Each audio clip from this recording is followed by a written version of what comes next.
neste momento, Deus, através desta emissora, leva até você mais um programa de fé, com hinos, orações e uma palavra poderosa a seu favor. Fé para vencer o mundo. Somente crer, somente crer,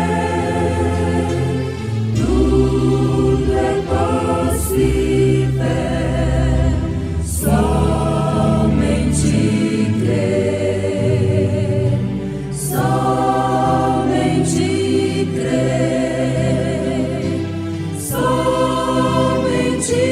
crer, tudo é possível, somente crer.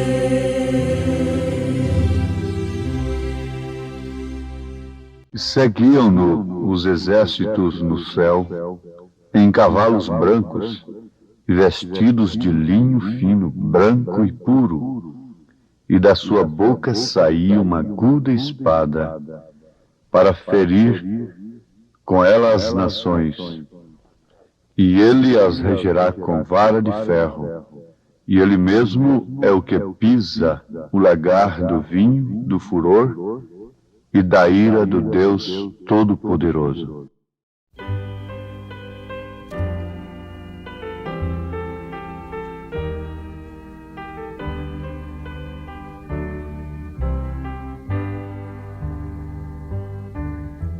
Sendo abrigado em meu Jesus, conforto e paz terei,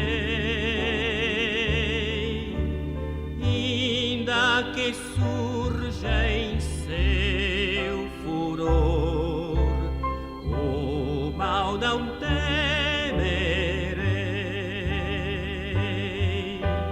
Cristo é o refúgio certo que abranda o coração,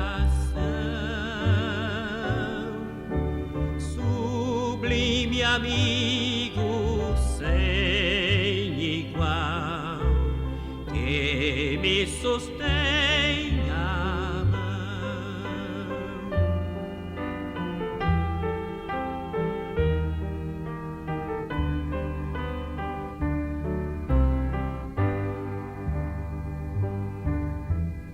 Fonte real de puro amor, manancial de luz, o meu resgate assegurou quando expirou na cruz. Cristo é o refúgio certo que abranda o coração, sublime amigo sem igual,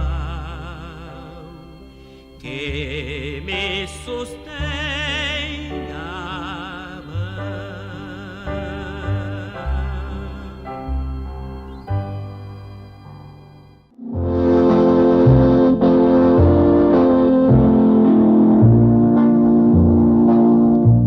Cristo é o refúgio certo.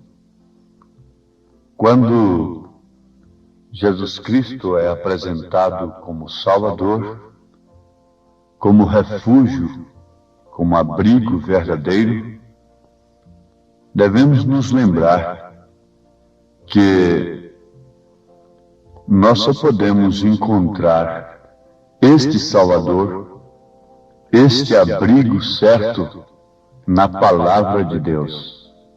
É necessário que tenhamos uma fé dada pelo próprio Deus, na Sua Palavra, e além disso, que Deus aceite aquela fé que Ele próprio nos deu em Sua Palavra. Ele deu a fé a Abraão e depois ele deu o sinal a Abraão que havia aceitado a sua fé. Muitas pessoas têm fé na palavra, mas não têm o sinal de que Deus tem aceitado a sua fé. Isso é o batismo do Espírito Santo. Se você vive através da Bíblia, Deus viverá através de você.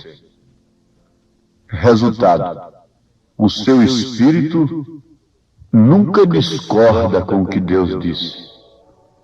Agora, se o seu espírito discorda com o que Deus disse, então você não está vivendo através da Bíblia. E se você não está vivendo através da Bíblia, Deus não está em você. Você não está no abrigo seguro. Você não está em Cristo Jesus. Se o seu espírito discorda com as Escrituras, começando pelo seu batismo, conforme os apóstolos obedeceram Mateus 28:19, isso prova que você não está na Bíblia. E se você não vive através da Bíblia, Deus não vive através de você.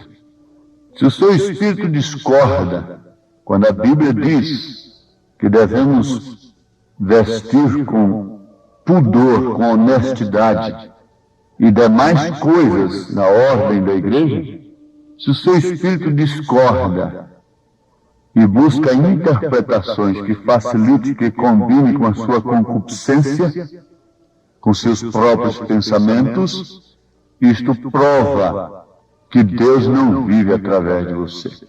Isto porque você não está vivendo através da Bíblia. Nós temos outra coisa profunda, é que um pequeno desvio da palavra é um passo fora de Cristo. As pessoas vivem cantando e testemunhando que amam a Deus, mas veja o que acontece com elas. Elas vão à igreja, se são pentecostais, elas gritam, regozijam, cantam e têm um grande tempo emocional. Se são os tradicionais falados, modernistas, vão ali e têm aquele culto fúnebre, espiritualmente falando, mostrando já o estado de suas vidas espiritualmente falando, e voltam caminhando como sempre para o mundo, para o mundanismo. Mas vejam que simplesmente estamos observando a verdade acerca do verdadeiro cristianismo. Lembremos-nos das duas faces do cristianismo. Uma é intelectual, uma pede razão para os sentidos, para o intelecto, para a mente, mas a outra é uma experiência experimentada com Deus. E leva então o pecador a viver através da Bíblia. Desde então, ele não é mais um pecador, porque tendo o Deus impecável em si, ele não pode ser mais um pecador, disse São João. Mas nós temos ouvintes com bastante precisão, porquanto disto depende toda a nossa salvação. Disto depende a nossa vida eterna. A nossa escolha determina o nosso destino. Se estamos caminhando com Deus, Deus nos tomará para si. Mas se não estamos caminhando com Deus, Deus não pode tomar-nos para si.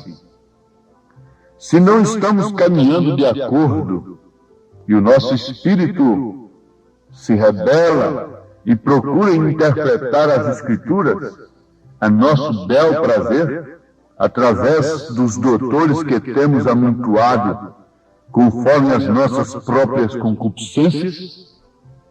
Esses doutores são ensinadores, instrutores religiosos. Eles são amontoados nesta era, disse São Paulo, 2 Timóteo capítulo 4, conforme as próprias concupiscências daqueles que, não suportando a sã doutrina, isto por terem comichão nos ouvidos, então amontoaram tais doutores, tais ensinadores para si. Melhor fora que deixassem Deus, que não falassem mais em Deus e não se ocupassem com as coisas de Deus. Melhor fora, segundo o profeta de Deus, que nunca dirigissem um culto a Deus. O que teria sido muito melhor para Caim, se ele nunca tivesse dirigido um culto a Deus. Porque foi justamente na diferença do culto que o diabo, seu pai, implantou no seu coração aquela ira tremenda de matar a seu irmão Abel. Foi justamente na diferença do culto que o mesmo pai de Caim entrou no coração da falsa igreja durante as eras, e ela derramou o sangue dos cristãos verdadeiros. O ódio religioso é o pior que existe. Ele é assassino, ele é cruel, ele leva o Estado a praticar coisas que jamais praticaria.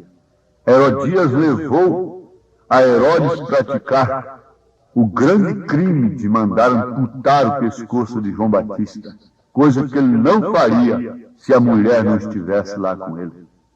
Acabe nunca teria entrado pelo caminho que entrou sem que a mulher estivesse lá com ele. O imperador Constantino nunca teria entrado pelo caminho que entrou se a igreja não tivesse casado com ele ilicitamente. Veja, nunca teria havido uma perseguição à igreja se a falsa igreja não estivesse lá de mãos dadas, incitando as leis e demais coisas, mesmo de uma maneira escondida, encoberta, contra os verdadeiros cristãos.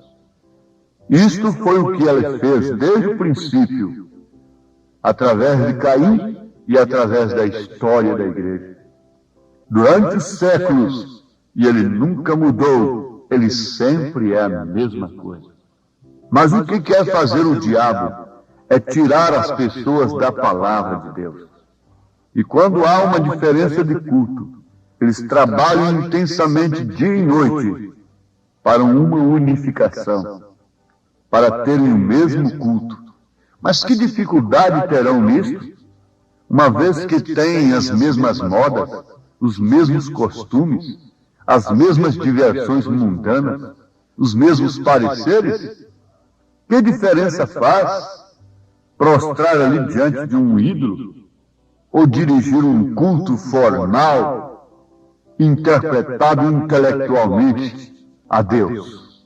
Que diferença faz isto? Já estão unidos socialmente falando, já estão comendo no mesmo prato ao mesmo tempo. Suas mulheres não têm diferença alguma. Seus costumes são os mesmos. Estão comendo no mesmo prato, na mesma gamela. Isto é certo, estão comendo do mesmo pão que Satanás tem amassado para eles. Isto por quê? Por causa do desvio da palavra. E não pense você que uma pequena inclinação no rifle possa significar menos do que errar o alvo. E agora o que interpreta a teologia acerca do pecado? O que ela diz, tecnicamente, o que é pecado? Pecado é errar o alvo. Mas devemos saber que uma pequena inclinação do rifle nos leva a errar o alvo. E um pequeno desvio da palavra é um passo fora de Cristo.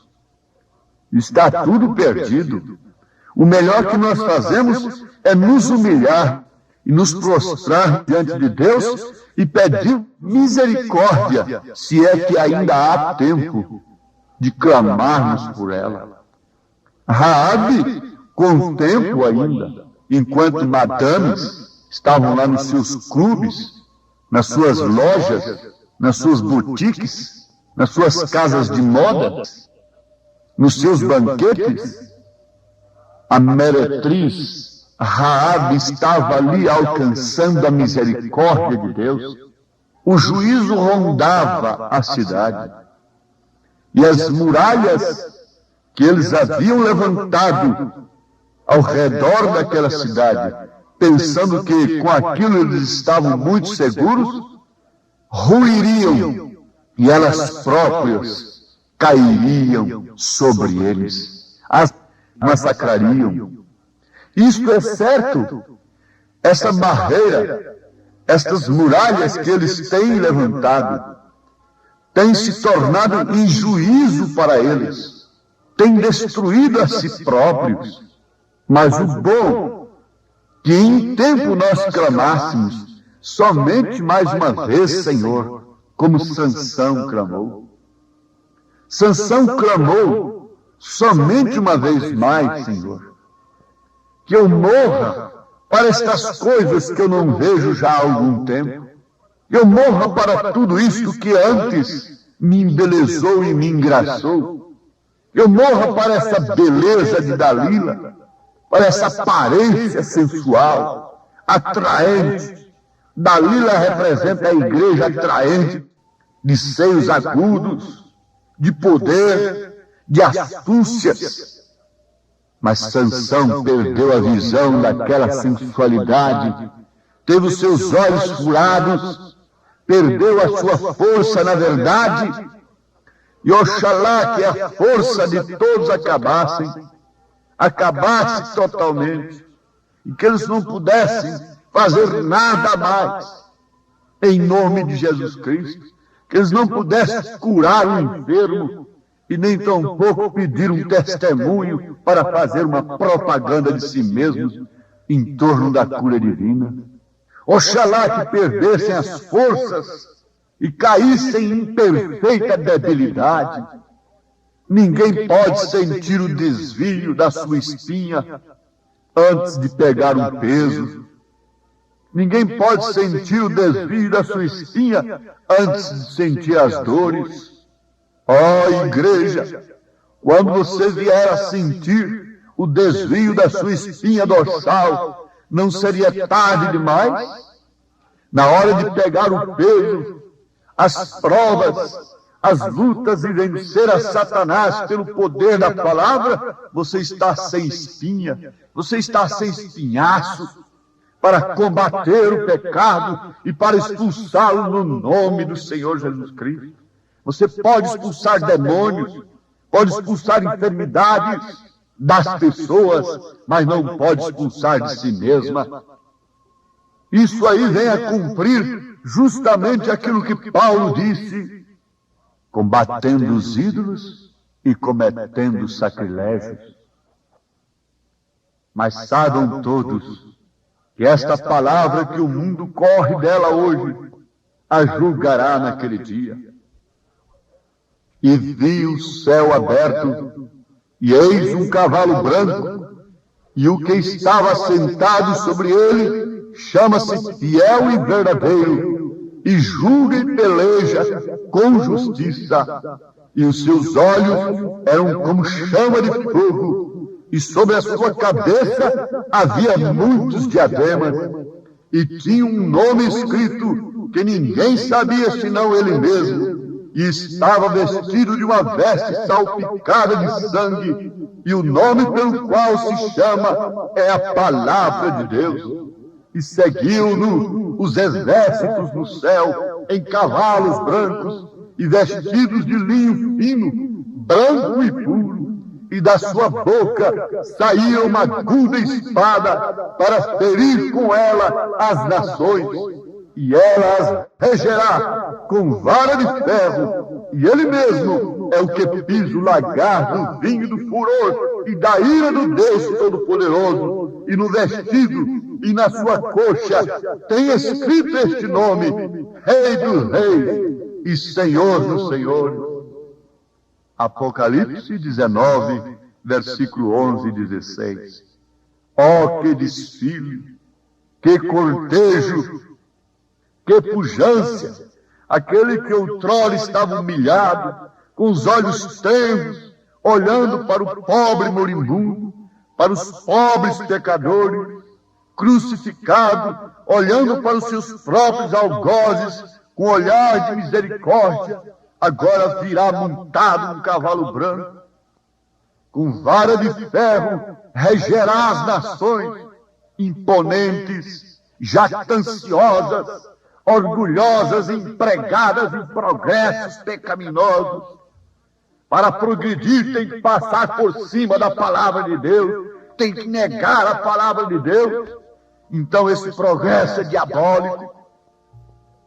Para progredir tem que desrespeitar a fé das moças e dos moços que querem viver para Cristo. Para progredir tem que se sujeitar à imundície, ao pecado, à vulgaridade. Oh, nações! Vocês serão regidas com esta mesma palavra que vocês fogem dela hoje e a odeiam. Aqueles que têm vivido a palavra de Deus julgará a todas as nações que têm a rejeitado. Vocês têm amontoado doutores para si, intérpretes das Escrituras para si, esquecendo-se de quem é o verdadeiro intérprete das Escrituras. Quem é o verdadeiro intérprete da palavra? É o próprio Deus. Deus é seu próprio intérprete.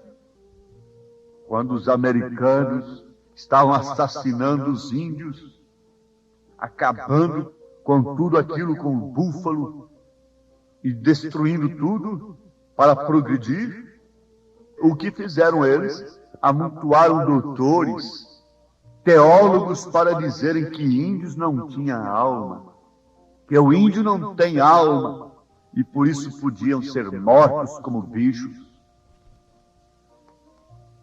Isto é certo. A história não nega. Não estamos afetando a quem quer que seja. Estamos mostrando o que é o pecado e suas consequências. O desvio da palavra de Deus tem levado homens grandes e pequenos, tem levado nações ao grande abismo. O desvio da palavra de Deus, a rejeição da palavra de Deus, levou Nabucodonosor com todo o seu reino de ouro a pique, a comer com os animais do campo como bicho.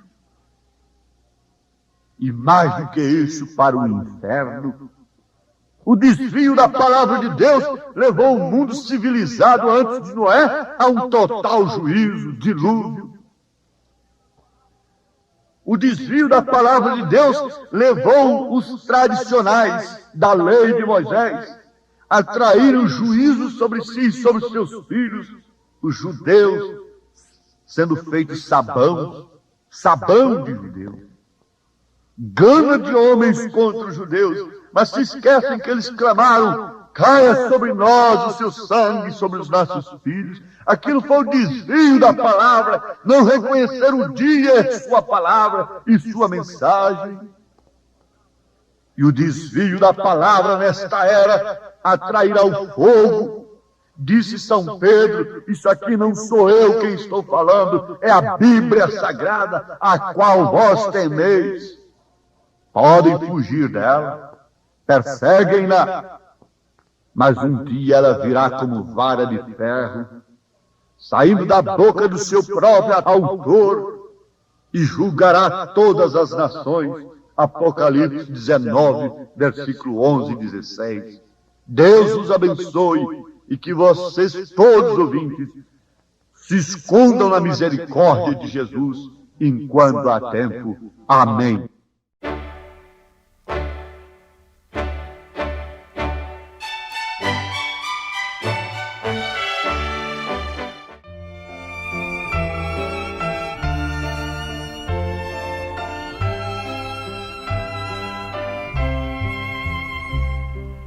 Pelas estradas da vida estão muitos cansados e em dor, querendo luz onde há escuridão e alegria onde há dor. Faz-me uma bênção do teu amor para Jesus em mim brilhar. Faz-me uma bênção, ó meu Salvador,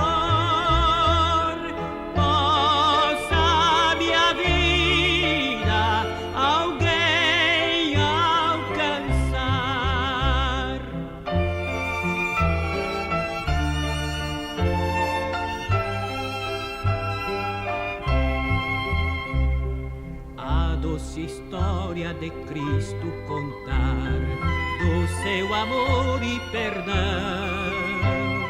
Com minha vida confiança espalhar, fiel à minha missão. Faz-me uma bênção do teu amor, para Jesus em mim brilhar. Faz-me uma bênção, ó meu Salvador, possa minha vida alguém alcançar.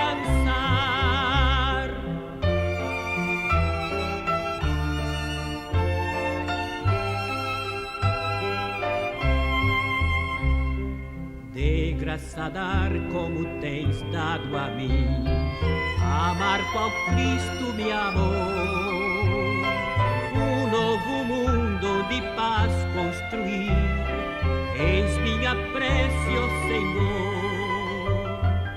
Faz-me uma bênção do teu amor, para Jesus em mim brilhar. Faz-me uma bênção, ó meu Salvador, possa minha vida alguém alcançar.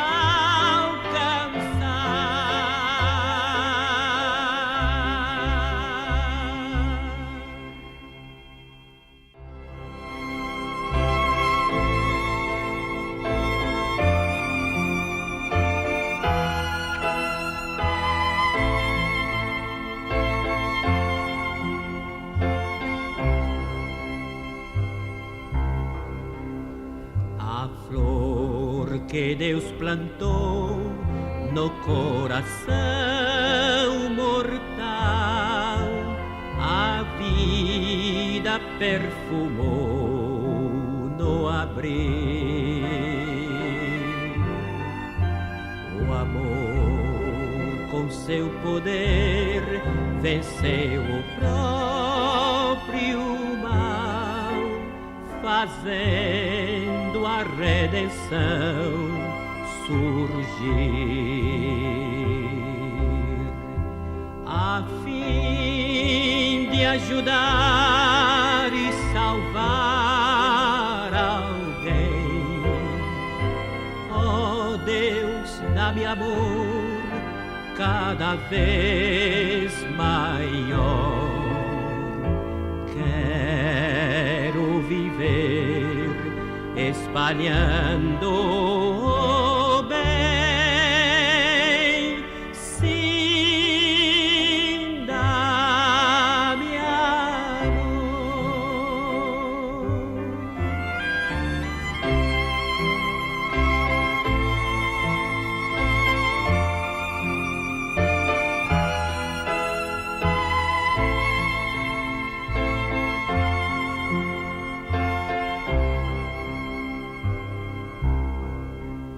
Ao ver o grande amor que o bom Jesus me tem, eu sinto inspiração e fé. Então o meu amor desejo dar também, e assim ser como Cristo é, a fim de ajudar e salvar alguém. Oh Deus, dá-me amor cada vez maior. Quero viver espalhando